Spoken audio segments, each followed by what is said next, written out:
3, 2, 1.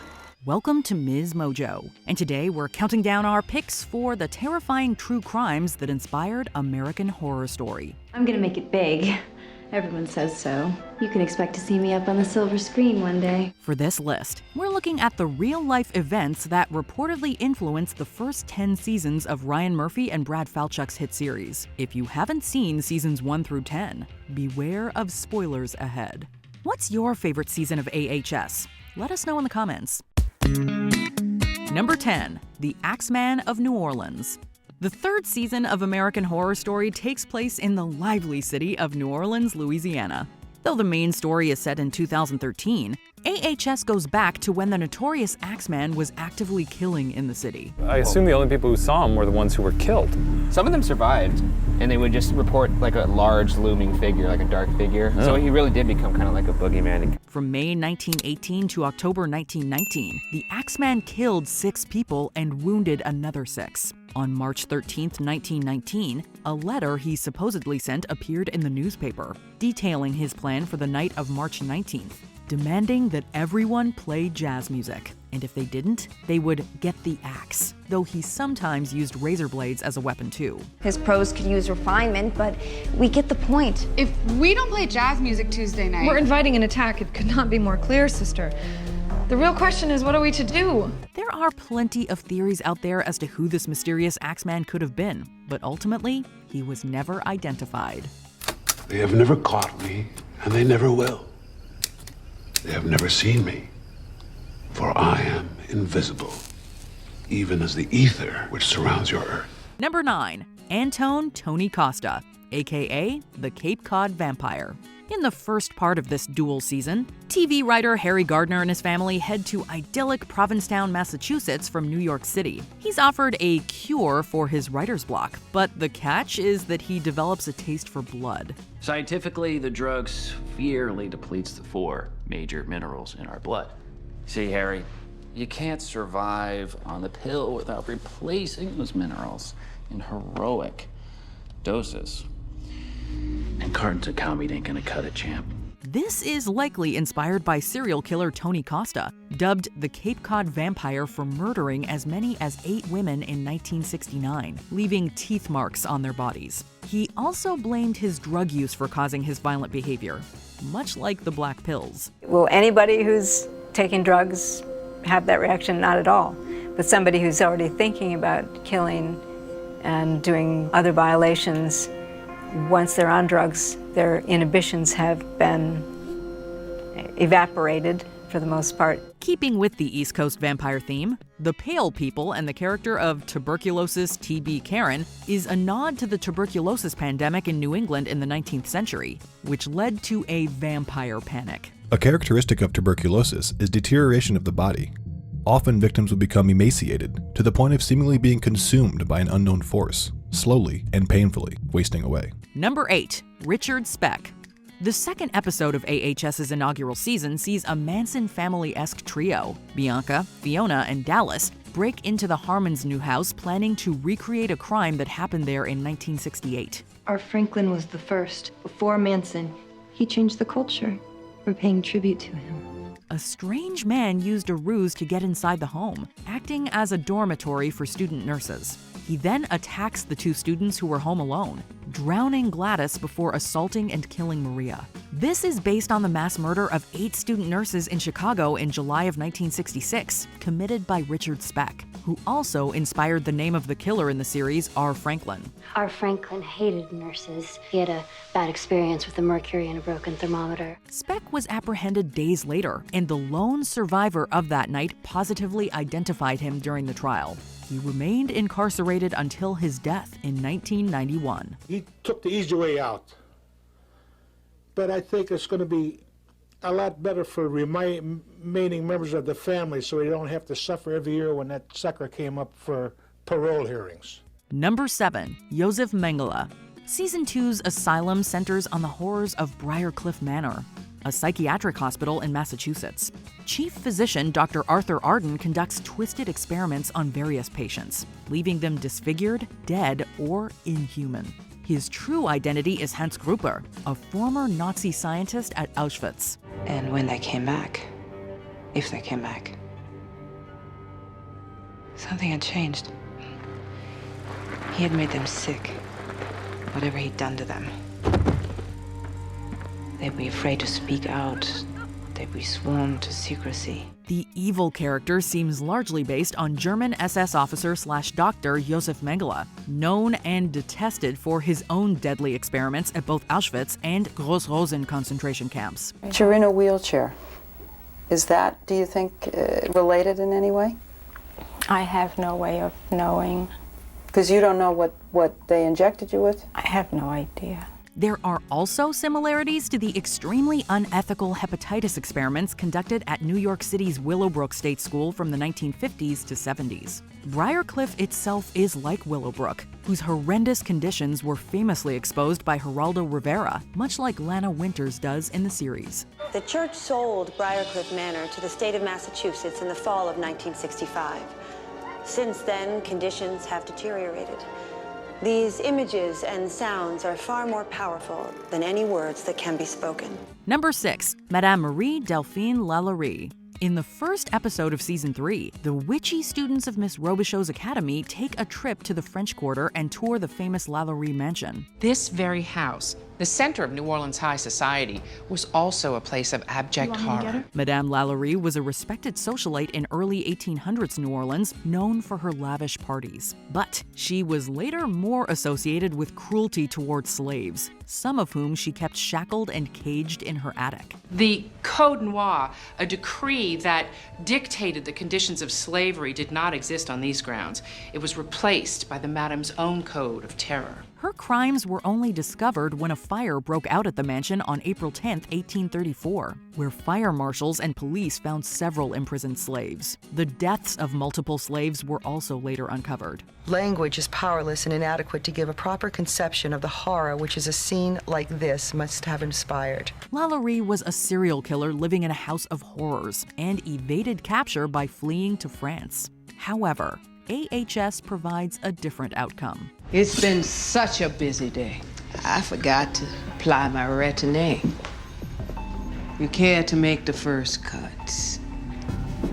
I'd love to. Number 5, Elizabeth Short, aka the Black Dahlia. One of the most famous unsolved crimes in the world is the murder of Elizabeth Short, better known as the Black Dahlia. She worked as a waitress and lived in a one-room apartment behind a nightclub. It was alleged that she occasionally resorted to prostitution to make ends meet, although this was never proven. It is also commonly asserted that she was hoping to make it big in Hollywood as an actress, but she had no acting credits to her name. After her body was discovered on January 15, 1947, in an empty lot in the Leimert Park area of Los Angeles, the case made headlines because of the gruesome scene. In the series, the aspiring actress visits the house to see Dr. David Curran, a dentist working out of his home. Well, I cater mostly to the families in the neighborhood. Makes it convenient for them.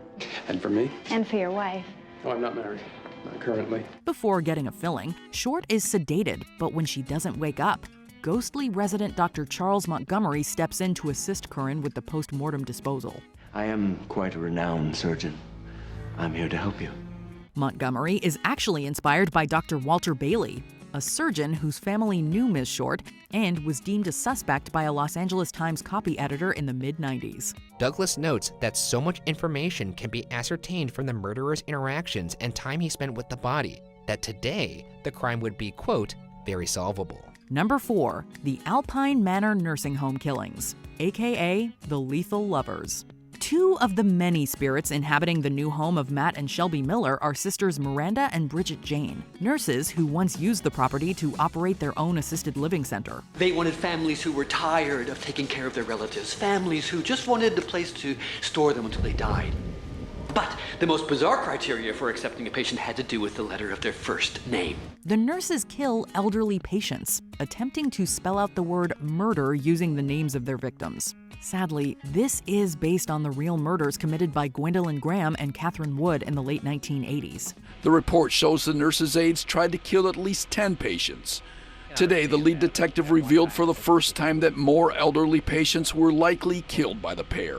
The two nurses' aides were in a romantic relationship and allegedly also tried to spell out murder with the Alpine Manor nursing home killings. Graham and Wood, called the Lethal Lovers, were both convicted in 1989. In 2020, Wood was released on good behavior before serving her full 20 to 40-year sentence.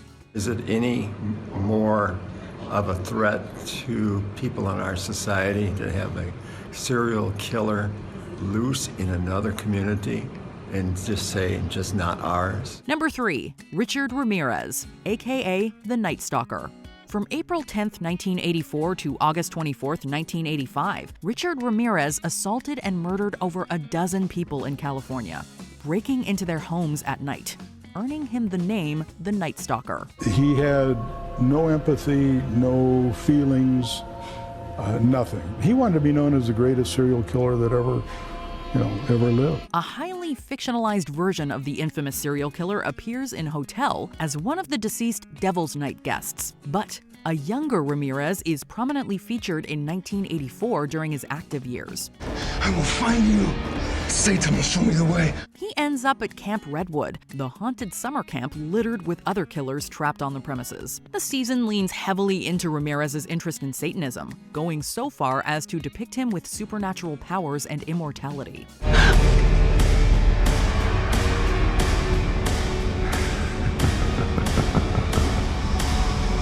The real Richard Ramirez was convicted in 1989, eventually dying in 2013 of B-cell lymphoma-related complications while on death row. Number 2, H.H. Holmes. In Season 5, Evan Peters takes on the role of James Patrick March, a rich businessman who built the Hotel Cortez, where he would go on to murder several people. Help me! There's a killer after me! And a killer before you.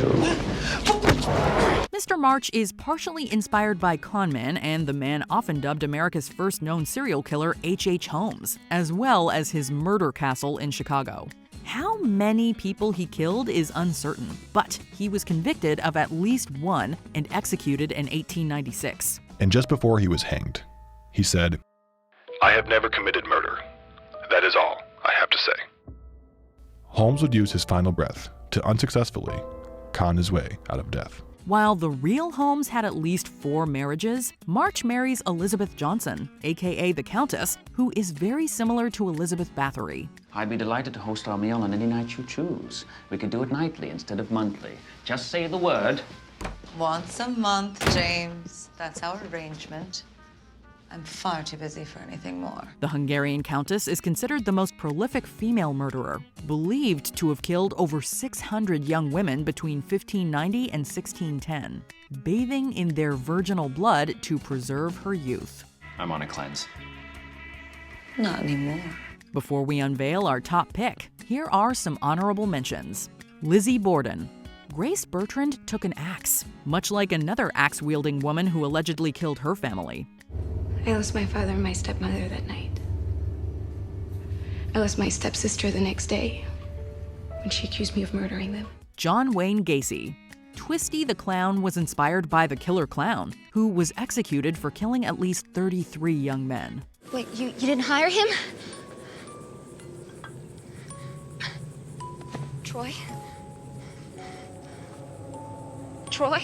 The Lindbergh kidnapping. Charles and Nora Montgomery lose their son in a similarly horrific fashion as Charles and Anne Lindbergh. Charles?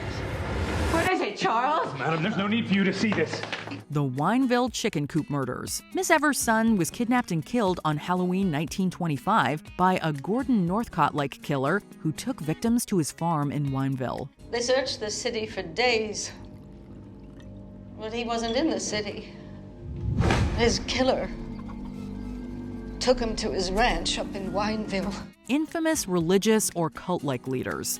Evan Peters played Andy Warhol, Marshall Applewhite, David Koresh, Jim Jones, and Charles Manson. We are expanding, brothers. Our ambitious nation-saving agenda is headed to the next level, and it's gonna take even more courage and focus, and most of all, loyalty to navigate these stormy waters ahead.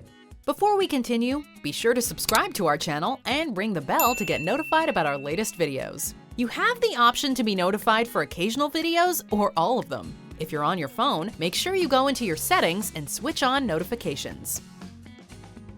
Number 1. The Cecil Hotel. Like Mr. March's Hotel Cortez, the Cecil Hotel in Los Angeles is rife with tales of violence and death. But the most widely known is the disappearance and suspicious death of young tourist Elisa Lam.